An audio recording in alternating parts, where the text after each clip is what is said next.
Appreciate the opportunity to be able to speak with you. I guess it's working on me. Brother Westover, he spoke to me in the cultural hall earlier. What he asked me kind of dawned on me. I didn't include in my presentation, I probably should have. And that's a little bit more about the current research that we're working on. And my current project is finding all of the downline people from our immigrant ancestor, Stephen Farr, and eventually compiling that into a book or an e-book. Probably won't be completed until I retire or after I retire. It's quite a project. It's already 2 volumes now, large volumes, and it concerns the male lines from Stephen Farr on down. I'm currently working on the male down lines from Winslow Farr Sr., and that's just about complete. And I had the fortunate experience of being contacted by Linda Farr Welch, who teaches at Dartmouth College back east, and she'd been trying to do the same thing, to compile a downline book of Stephen Farr. And she's really busy right now working on the history of Cavendish, Vermont. And so she sent me this large box that had all of her Farr research in it and turned the project completely over to me. And I've entered about a fourth of what she has sent me thus far. It's been a few years. I don't get as much time to work on it as I used to because I am doing genealogy now full-time for another family organization.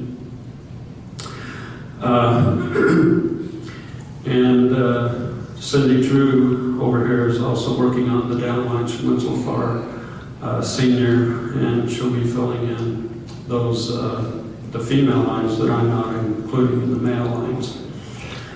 Okay, now on this presentation, just a quick reminder here, we all come through Winslow Farr Sr., as you see on the chart up there.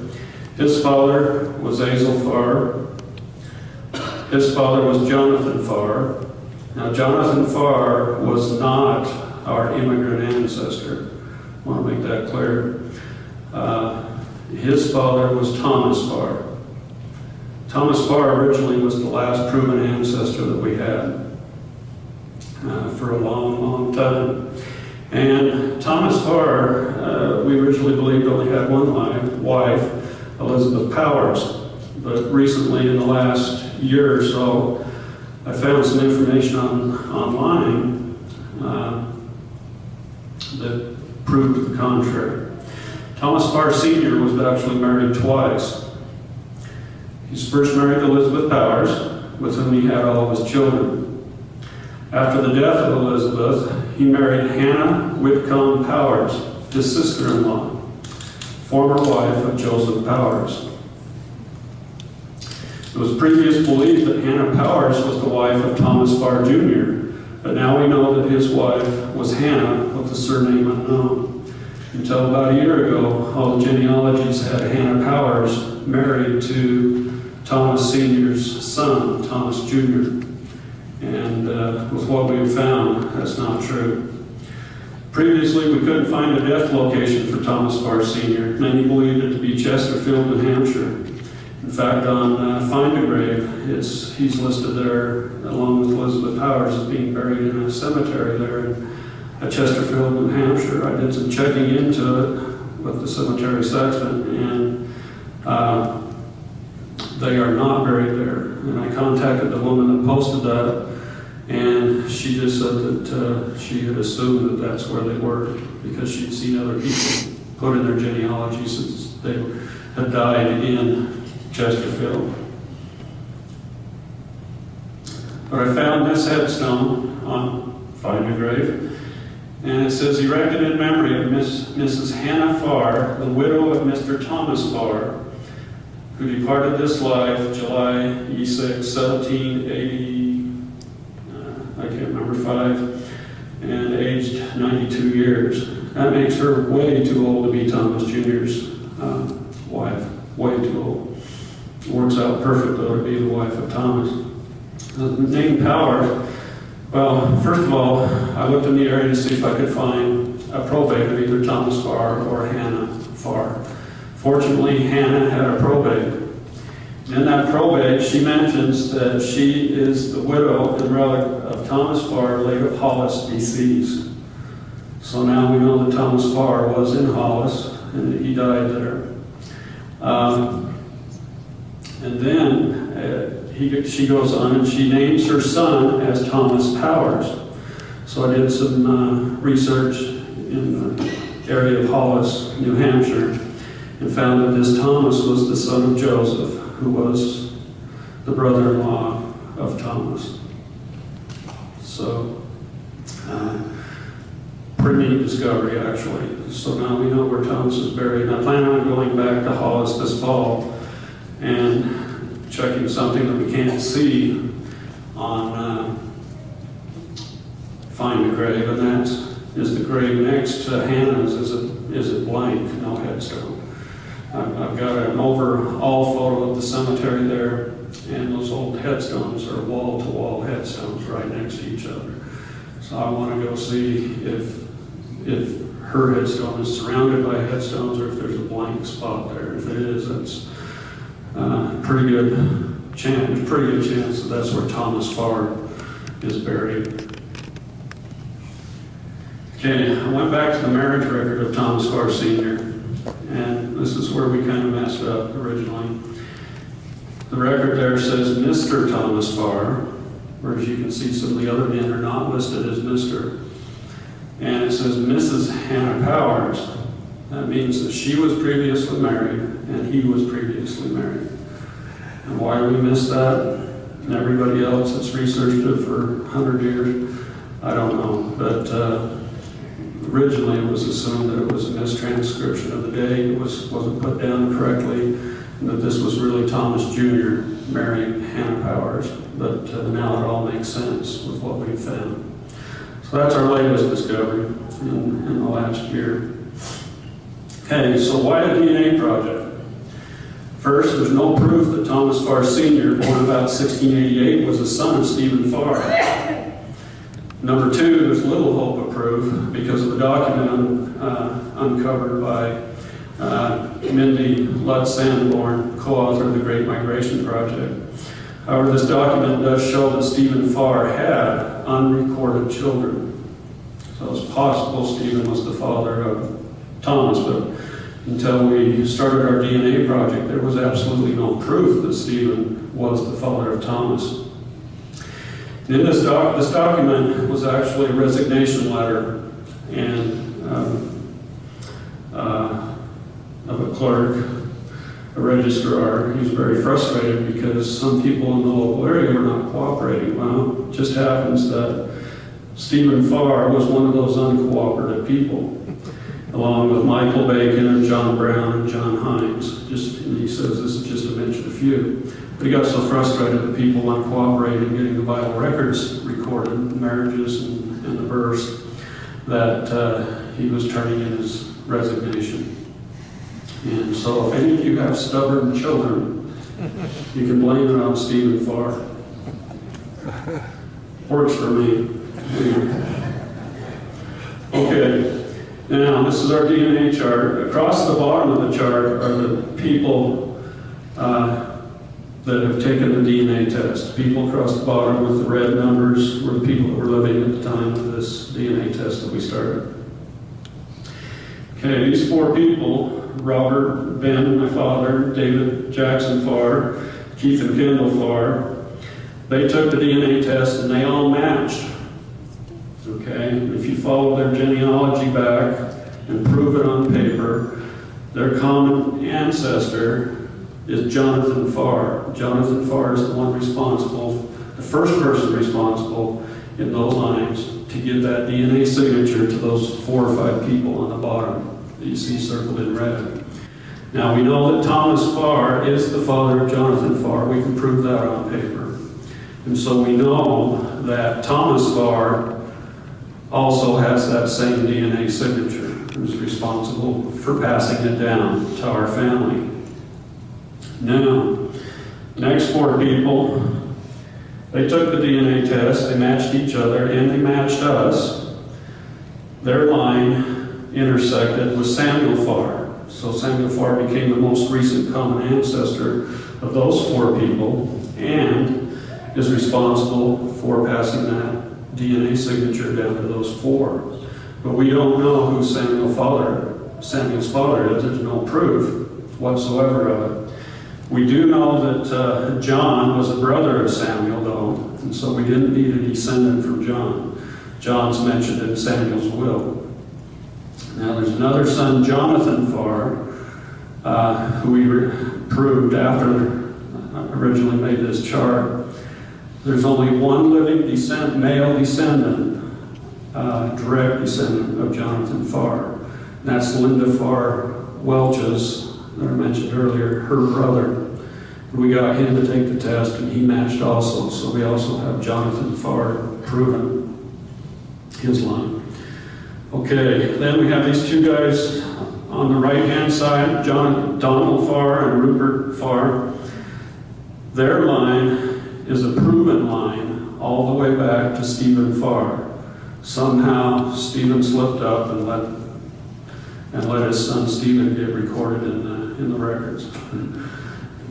Apparently wasn't honorary that day. And because they match our DNA across the bottom, that tells us that Stephen Farr at the top has the same DNA that we have. And so Thomas Farr, Samuel Farr, Jonathan Farr, John Farr are all sons of Stephen Farr, even though they were not in the records. There were no other Farrs in that area that it could have been. It all points to Stephen Farr. Now, Stephen Farr becomes the most recent common ancestor then of all the Farrs across the bottom, and all the Farrs are related to this family presently. It's a major discovery. Now, at this point that we know Stephen is our ancestor, now we can try to push it back farther.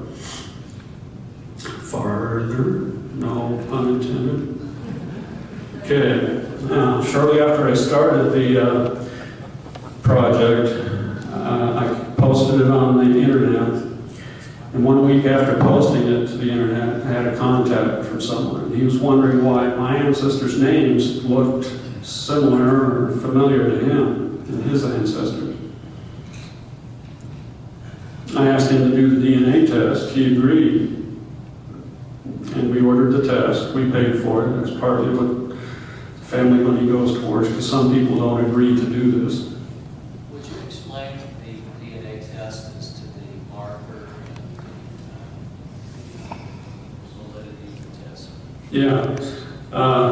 The more markers you test, the more accurate the test is. And so, they have 12 marker tests out there, which I don't recommend. 24, 25 marker, 26 markers, depending on the company. Goes up to 36. 36 is pretty accurate. But even more accurate is 60 something to 100. I think they go up to about 121, 128 now markers. And the validity of the test is 99.9%. So it's pretty accurate. So we paid for the test, and he matched. Who is he? Stephen Timothy Farr. We got the name Stephen, our immigrant that we just proved. Timothy, my name, and Farr. And he's from St. Nicholas, Belgium. He was born and raised in Bedford, Bedfordshire, England. All his ancestors are proven and documented back to the 1500s in Bedfordshire. This is a picture of him. This is the only picture he would send me of himself. He says, "I'm sorry, Tim, but this is who I am." He's on some pond or canal there in Belgium, fishing. The interesting thing is, here's a picture of my father. Now, if I found a picture of my father a little bit younger, he'd look exactly like Steve. In fact, I picked up Steve over a year ago at the airport in Las Vegas. And I didn't have phone contact with him to find where he'd be or where to meeting, and I thought, oh, great. So I guess I'll just go to the luggage carousel for that flight and look for somebody that looks like that. And I picked him out just like that. He looked just like that to me, and it was him. But here's the puncher. This is proof that we are genetically connected. If you look at my child and you look at his child, you cannot dispute the fact that we're genetically connected. Couldn't refuse. Okay. Here's a picture of my grandfather, Marcus Farr, my great-grandfather, sorry. And here's Stephen's great-grandfather, George Farr. He sent these pictures to me before I got the DNA results. And I just couldn't believe when I got these pictures in an email. I couldn't believe the resemblance. So, down here on the bottom right, this square represents the previous DNA chart of all the participants back to Stephen Farr. And then we have Stephen Timothy Farr from Belgium and England, and his ancestors going back to Stephen's brother Thomas Farr. Now, what happened is we found Stephen Farr and Elizabeth Farr in the parish records of Lidlington, Bedfordshire. We still didn't, there's no way to prove a connection there just yet that it was our Stephen. We also found Elizabeth, Roger, and Thomas in the will of their father, William Farr. So now we know that Stephen, Elizabeth, Roger, and Thomas were siblings. But what we didn't find was Stephen's name in the will, and the reason being is because he'd gone off to the colonies, and most of the time, the family members that went off to the colonies are not mentioned in the probates back in the motherland. And through further research, we did figure out that Elizabeth and Stephen, it was one and the same that was in the will, in the parish records. It took quite a bit of work. It took me a long time to verify that. But it's all verified now on paper. And so the father of Stephen and the common ancestor between us and Stephen Farr of Belgium is William Farr. It's the most recent common ancestor now back in England. This was a major discovery. Now from here we can push back even further in our research. So we have Stephen Farr coming on down to us. Then we have his father, William. And his father turns out to be Stephen Farr. His father is William Farr, or Farr, or Fairy, if you will, F-A-R-R-E. And John Farr is his father. This is how far we have proven it back. It is solid all the way back to John Farr, or Fairy, probate 1551. So he was probably born around, the late 1400s, early 1500s. We don't know for sure. Now, that name change brings us to the next part of this presentation. Are we Farrs or are we Fairies? I used to teach school, and I know those students would have gone with Fairy. They were junior high kids, what can I say? Alias, Farr, or Fairy. No variant spellings of our surname. There are actually quite a few more spellings of our name than this. During my research, these are all the spellings that I've found in our family lines and our cousin lines. Interesting one here is Farr. Lord Farr from Scotland was the king of Little Egypt. He was Little Egypt is basically gypsies, and he was king of the gypsies, and it's passed on down to his daughters now. And anyway, That is not in our line. We are not related to the dark Farrs of Scotland, as people have believed in the past, or the Welch Farrs. Most of the gypsy Farrs moved down into England along the west coast, and they're right close to the Welch border or in Wales. And they do have dark skin. Farr, the Anglo-Saxon version of an ancient name first recorded in Yorkshire. The etymological root of Farr is fair or fairy. Let's now look at the spellings of F-A-Y-R-E and fairy, etc. First, a lesson in ancient English spelling. In old documents, the I was many times spelled Y, like in the word first. If you look in the old documents, the old probates, first is always spelled with a Y. They use Y instead of I in a lot of situations. And so, the name is actually fair. So F-A-Y-R-E becomes fair or fairy. Not sure how they pronounce it, if they pronounce the E as an E or whatever. Fairy becomes fairy. F-E-R-R-E and F-A-R-R-E were pronounced fairy also. I do know that, and there's people today living right here in Utah that have that spelling, and it is pronounced that way. Henry and Harry got mixed up between the French and the English, and this is how Harry became a nickname for Henry. King Henry, French guy, they pronounced his name always in French, which sounded like Harry, and that's how the nickname Harry got started. A lot of names in England were French after the conquest, and so a lot of those names got distorted.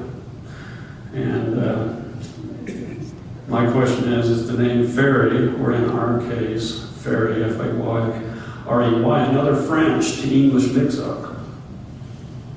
Was the French version Fairies, or Fairies, F-E-R-R and F-E-R-R-E for short, distorted by the English into fairy and fairy? More than likely, most names back in those days were that way. I've even found that to be true with the Jackson family. I'm starting to find that on the Jackson line, where it went from J-A-Q-U-E-S to different variations of Jackson itself. The French name denotes iron, and many of the coat of arms have horseshoes on them. The French name Farr also denotes iron and is the equivalent to the English surname of Smith. That doesn't necessarily mean their ancestors were Smiths, or, with iron and horseshoes and stuff, but it could have been. But we'll talk more about that later. The French surname Farr and Fairy are pronounced fair, and the French surname Farrer is pronounced fairy. The good news is that 400 years ago we were changed into Farrs from Fairies. Our line got lucky. Some of our distant cousins were not so lucky. Okay, on this chart, some of the unlucky ones, we'll show you here. Anyway, the red circle up there is our last proven ancestor, John Farr or Fairy, coming on down to us. Okay, then on the upper right, we have Thomas Fairy, born about 1453. He is a proven uncle of our John. Okay, we do know who some of his uncles are. If you follow that line down, you can see after a while the name changed to F-A-R-E-Y. That's why I say F-A-Y-R-E was probably pronounced fairy back in those days in England. And at the bottom there, Edward Fairy, born 1759. That's just a few years after spelling rules came into play in 1753, and they spelled it F-A-I-R-E-Y. That line became extinct with the death of Edward. Okay, then another proven uncle is Master Henry Fairy, Master Haberdasher, and his line kept the fairy spelling. Okay, and we have Richard Fairy, the brother of our John Fairy, who his line did change to Farr, like our line. Okay, then we have a proposed father for our John, and that proposed father is William Fairy. And in different documents, it's spelled F-A-Y-R-E and F-A-R-R-E.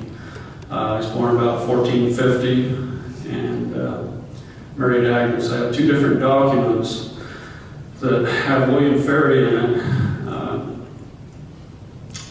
that help kind of show a relationship between him and Richard and him and Henry and his line over to the left. And so he's the best candidate we have right now for the father of John.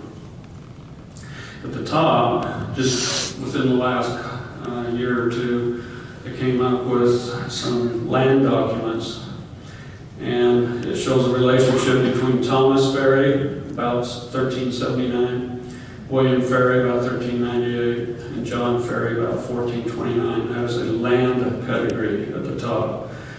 And they obviously are connected to our line because the land of these three people can be followed down the left side of the chart and down the right side of the chart. And that land usually stays in the family. So I strongly believe that John and William are ancestors, but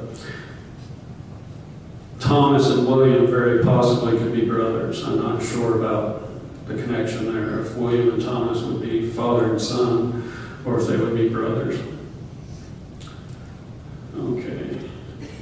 Now, we believe that Thomas and or William at the top of the chart will connect to Sir Thomas Fairies of Moors and his son William, or to Thomas and or his son John of Locksley. Now, the name Locksley and Fairies kind of ties us into the Robin Hood lines.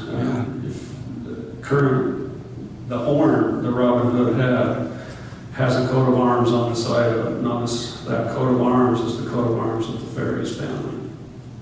And so we believe that there's a strong connection between Robin Hood and the Fairies. If he wasn't actually a fairy, he probably was part of a family that inherited the fairy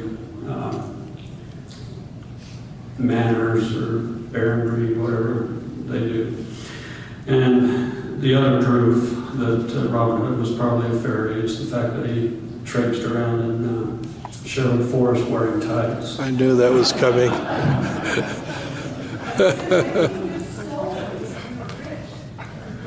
Maybe.